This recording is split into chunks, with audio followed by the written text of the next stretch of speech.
if you sit on the couch with another person, it could be a family member, it could be a friend, it could even be a stranger, you almost have to talk with them.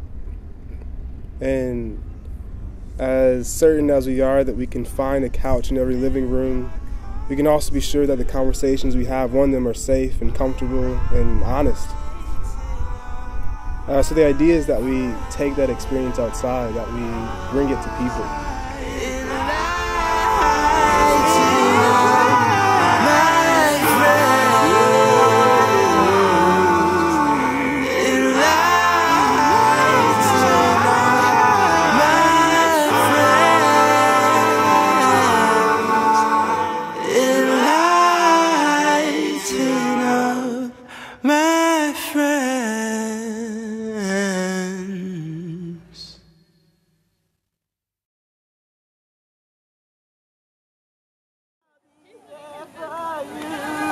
I'll be there for you.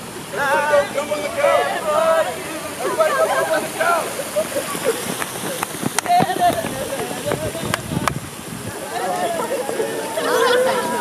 the ground they put it on is all wet. This is incredible. I'll be there for you. I'll be there for you.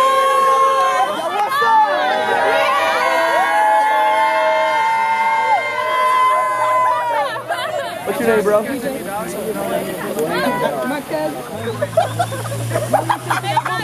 goes, is that real? Look. Right here. Look. Look right here. My boy. Smile. Yeah. Boy. Boy.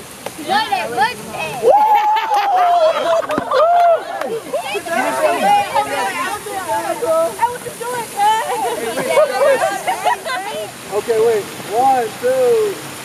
1, 2, 3. Got it. Got it.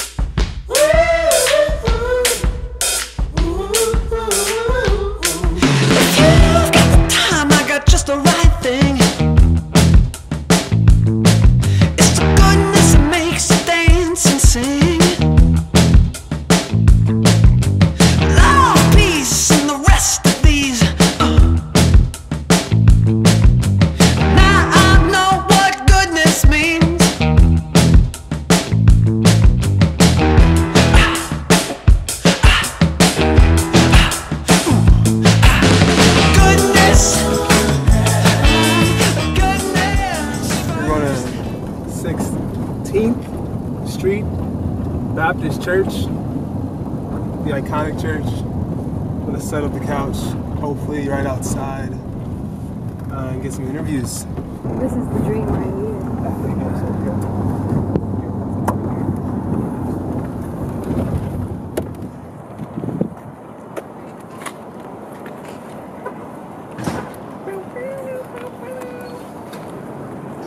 Dr. Martin Luther King spoke here. He walked these streets, they marched these streets to see equality.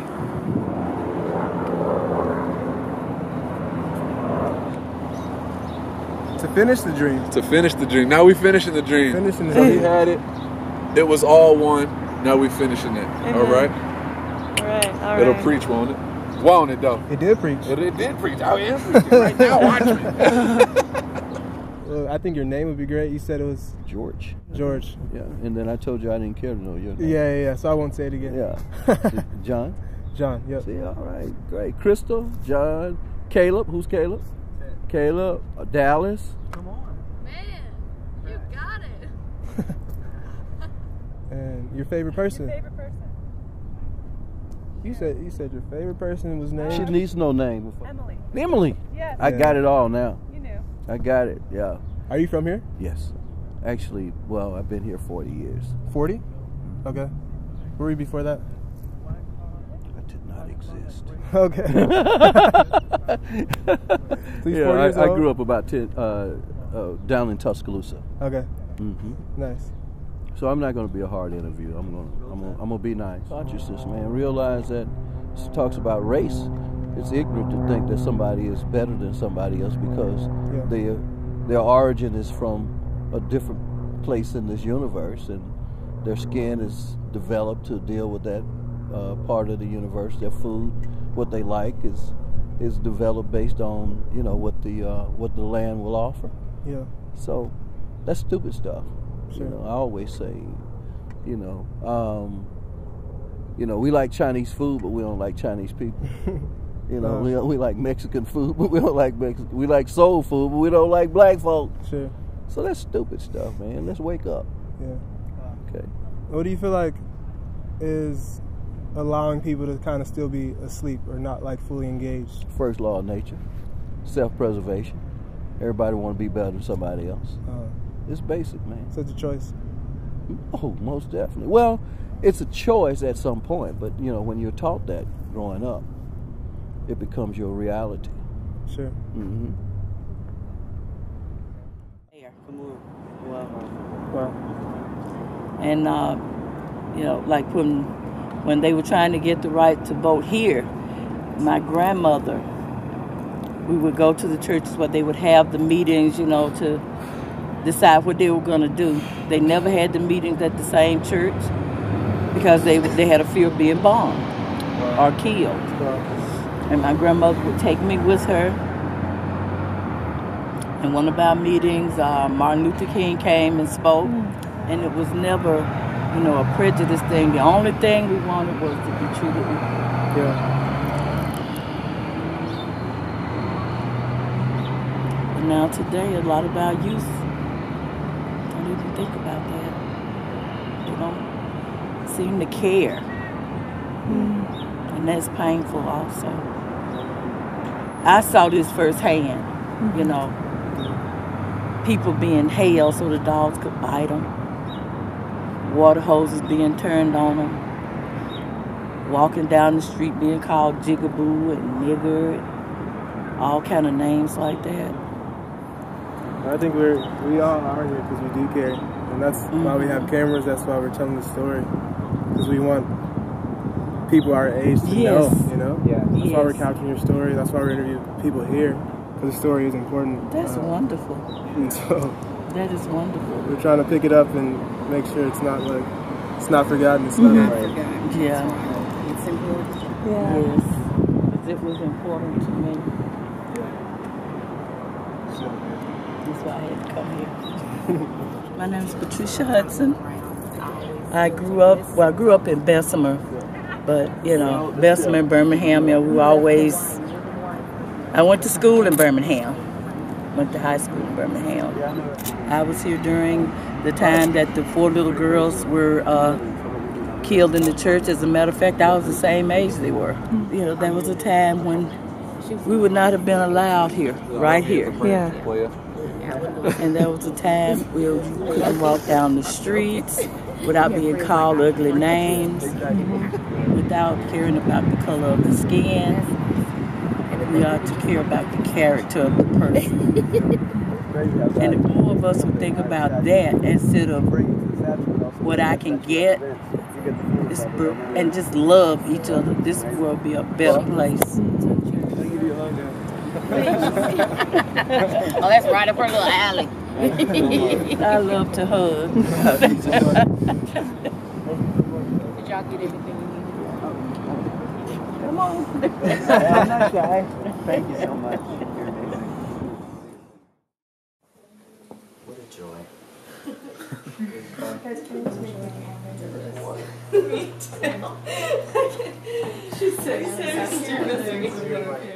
So yeah, we just challenged the team to think about that for 24 hours, what that looks like in your own life, and wanted to discuss that for a time here.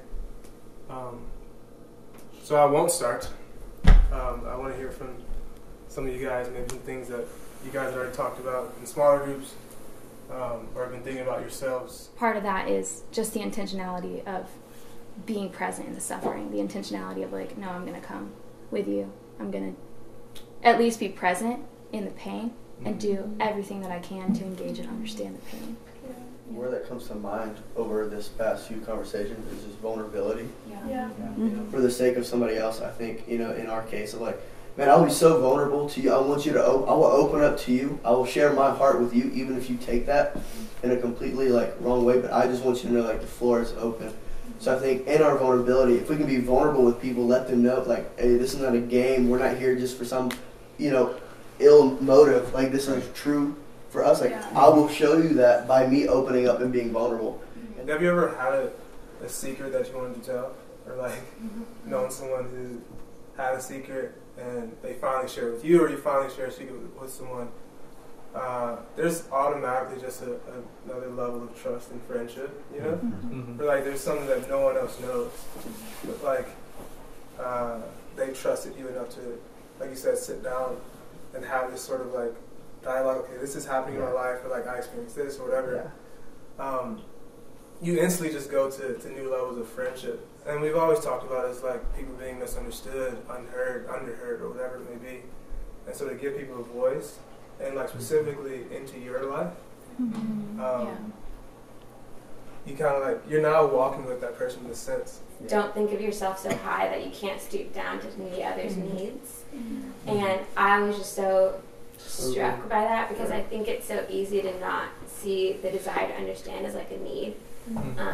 And so even for me to like slow down, and yes, I desire to be heard, but there's also an aspect where it's like I get to listen, and it's like out of that moment of like listening and respecting the other person as I'm looking to be like respected and heard, that there's like mutual agreement and mutual love.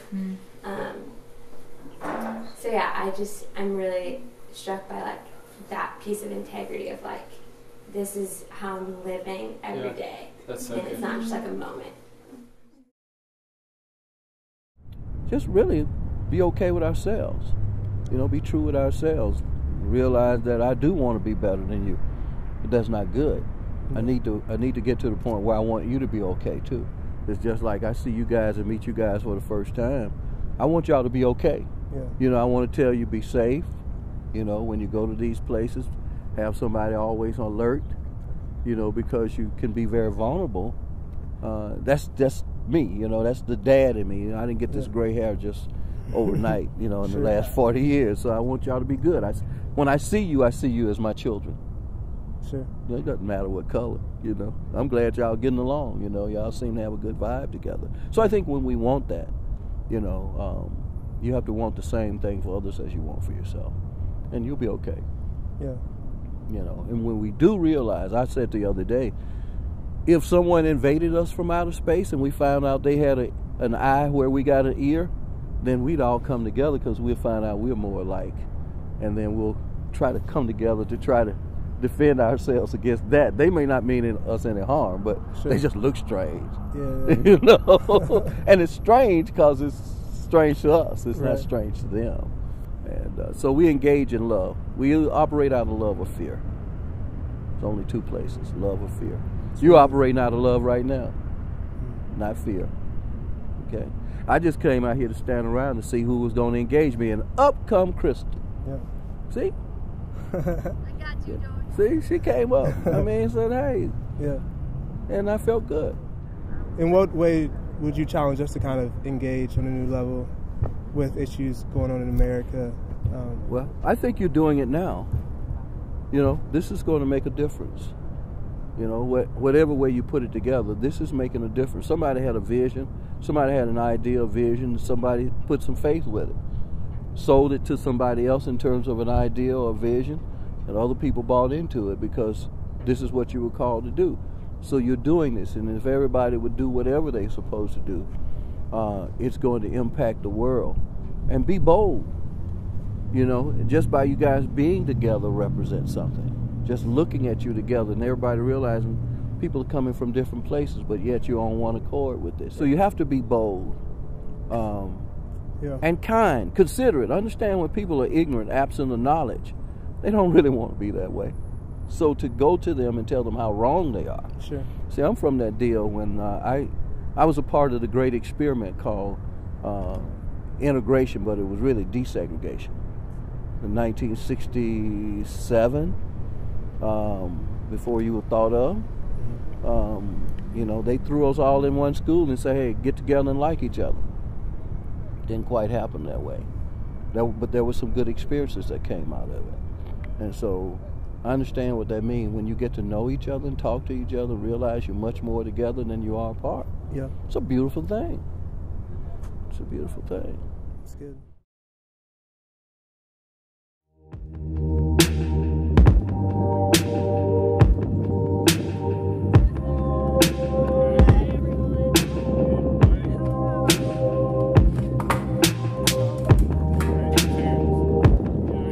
Where's the couch?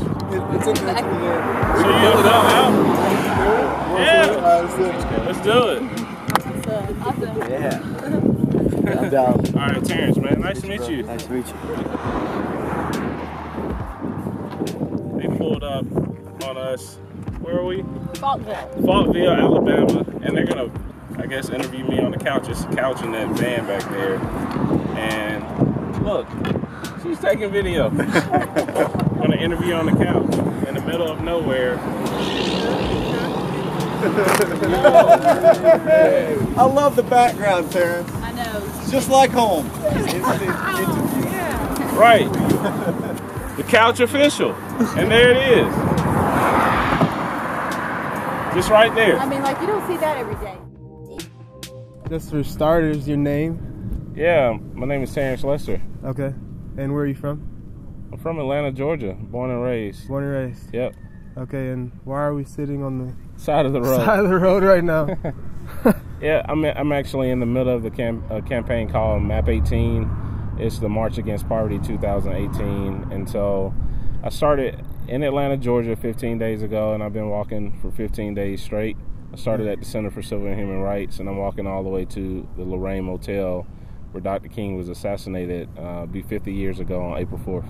Okay. Yeah, one of the last stances he was taking right before he was killed was against poverty in this country. And so our organization, Love Beyond Walls, fights homelessness, and we advocate for the poor. And so You said Love Being Walls? Love Beyond Walls. Love Beyond Walls. Yeah, and we just see it as a huge opportunity to advocate for people who are impoverished in our nation. Okay. Yeah, to bring attention to this issue. It's something that's not really talked about, but millions of people suffer Sure. each and every year. And so we're really passionate about humanizing and affirming the dignity of those who are living on the margins. Define the word activist or activism for me. Activism. Yeah, man, well, for me, I'll use the words of one of my sheroes, Anita Beatty. She says activism has to be what it claims to be: active. You identify an issue and you throw yourself at it. You act. You get involved. You research. You become aware. You mobilize. You organize. You do whatever it takes to fight the issue that may be, decaying or robbing people from their full potential. As an activist, I'm a doer. Yeah. One of our phrases for our organization is a movement of doers. What's the issue? How can we reimagine how we can use some of the excess that we have? That's one of the things that I kind of harp on sometimes, because all of the issues that we have, there's stuff all around us that could literally be repurposed to solve the issue. It's not like we're living in a country devoid of wealth. Sure. And so, yeah, get active, man. Yeah. I'm a doer. So what inspires you then? Because of course everyone isn't active, and everyone isn't a doer. So what makes you walk this long? What makes you get up every day and lead an organization like the one you do? Yeah, I experienced homelessness at 16. I remember sleeping out of the trunk of my car, man. I ran away from home. And so a lot of the issues that plague many other people, I've been too touched with that, right? Sure. And so I got a bunch of education, and it's like, it becomes meaningless to just accumulate a bunch of wealth, a bunch of resources for yourself, and at the end of this life you can't take anything with you, right? And so I wanted to use my education to combat the issues that I was once plagued with. And so that's where my passion comes from. This is not just a hobby that I'm doing. Right. I've too been touched by it. Sure. Yeah. And I've overcome it. Yeah. And so that sense of brokenness that I felt early on in life creates the empathy. And I think people oftentimes forget that sometimes the pains that you experience is there to create some type of purpose or passion. Mm-hmm. It creates the empathy. Yeah. Right? If you use pain as a lens, you become empathetic toward any person suffering. Yeah. No matter if your pain doesn't match theirs. Yeah. Yeah. I've walked through a lot of rough conditions, man. Yeah. Yeah. Rain, cold weather. I've had been racially profiled. Mm-hmm. All sorts of things. I had 2 motorists try to hit me on purpose. I've counted, man, probably over 170 Confederate flags. Yeah. I've been stopped by the police for looking suspicious. Just a number of things, man, and it's hurtful. Sure. Especially in this state, and but you push through because you focus on the main mission, which is to bring attention to those who are impoverished. And this is the message that I've received. Mm-hmm. Some of the same people who racially profile me are poor as well, and I'm walking for them as well. Wow. Right? And so that's the type of love that I want to display. Yeah. That even though you hate me, I'm not going to allow your ignorance to deter me from my mission. I'm still walking for you because I understand that you have a need in your life. Wow. Yeah.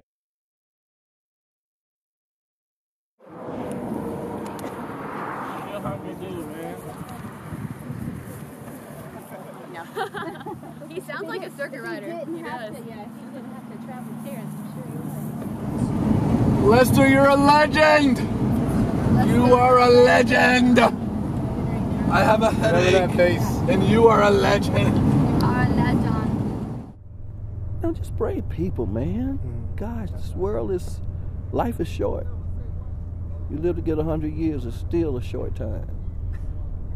So you're going to have to give an account with what you do with your moments. Not your days, your moments.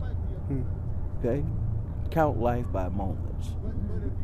Okay? Let me tell you that again. Count life by moments. Moments are like pennies. If you throw pennies down, very few people will stoop down now and pick up a penny. They'll think about taking pennies out of the currency. Yeah. But if you pick up enough pennies, you can pick up $1 million. Yeah. So if you throw away enough pennies, you'll throw away what? $1 million. So if you throw away enough moments, you'll throw away your life. Yeah. That's good. That makes sense? I'm trying to kick some knowledge to you, man. No, if you I love it. I'm a listener. I want Yeah. Obviously, it's like this desire to see fast results, but it's like that one-on-one conversation. Yes. You don't know who that person is and the impact that they could potentially have in the future, because you could be talking to someone who does become a CEO of a company, and the way that they build their company is based on, racial justice. And so it's just like when we do the little alongside the large, eventually they meet in the middle and we've covered all our bases, if that makes sense. If you hear something that you're like, like that's not right, just like correcting them in love, you know what I mean? Like, and just being like, actually, you know what I mean? Like, it does actually, like, it's just kind of like correcting or just putting somebody's attention towards something else. Because or like, say if I'm somewhere and like, I feel something, someone says something and it's like, wait, actually, like that isn't what it really is, but I'd love to share it with you. Yeah. It kind of just like corrects, like when you're at work or at school or whatever it is, because we're in our own community. Amen. Like, would we these 2 weeks be able to confront one another in such a way? Yeah. Really, like, if I've said anything wrong in this conversation, I hope you can approach me and say, like, hey, actually, I was a little hurt by what you said. And we're assuming that all of us want to, like, hear those things and grow and uproot any racism in our own hearts, right?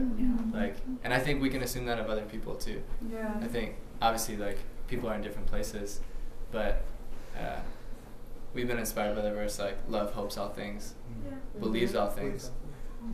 People like I'm gonna believe the best in my brother that they actually want to hear and change. Cool. One thing that I've done is just really intentionally diversify my community, like my close friends, wherever I am. And it's not a like, hey, I'm gonna have a black friend so that I can count myself count myself out. Like, no, wrong. Like, that doesn't count you out from being racist or participating in racism. True. It's deeper than that. It's saying, to carry someone's burdens is to say, not only am I going to carry your pain, but I'm going to carry your potential. Wow. And I'm going to believe in you and commit to you in such a way to like see you. Seriously, John, I'm committed to you. Like, honestly, bro.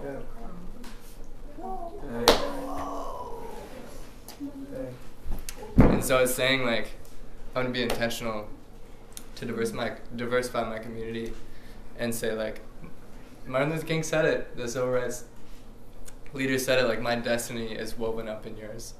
And I will only become like who I'm going to be if you do too. You know? Come on, bro. Good. So. Come on, bro. Wow. That's it.